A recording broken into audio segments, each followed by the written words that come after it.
കേക്കൊക്കെ കഴിക്കാൻ ഒരുപാട് ഇഷ്ടാണ്. എന്നാ അതിന് വേണ്ടി ഒരുപാട് അങ്ങട് മെനക്കെടാനൊന്നും തയ്യാറല്ലാത്തവരാണോ?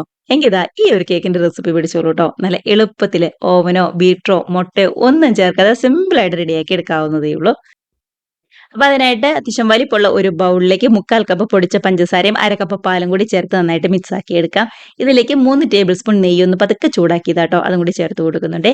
ഒരു പിഞ്ച് ഉപ്പും 1/2 ടീസ്പൂൺ ഏലക്കപ്പൊടിയും അതേപോലെ തന്നെ 1 ടീസ്പൂൺ വിനാഗിരിയും കൂടി ചേർത്ത് നന്നായിട്ട് ഒന്നും കൂടി മിക്സ് ആക്കി എടുക്കാം.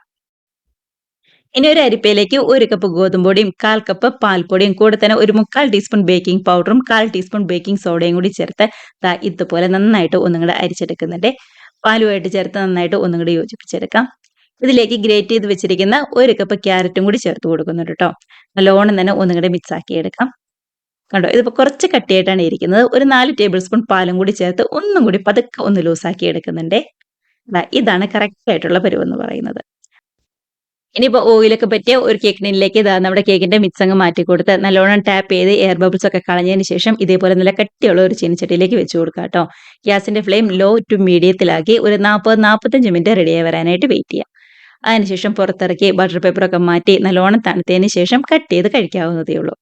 വളരെ സിമ്പിളായിട്ട് റെഡിയാക്കി എടുക്കാൻ പറ്റാവുന്ന നല്ല ടേസ്റ്റി ആയിട്ടുള്ള കേക്കാണ്. മിസ് ചെയ്യാതെ എല്ലാവരും ട്രൈ ചെയ്ത് നോക്കുക. കമന്റ്സ് ഒക്കെ ആണെന്നുണ്ടെങ്കിൽ മറക്കാതെ അറിയിക്കണേ.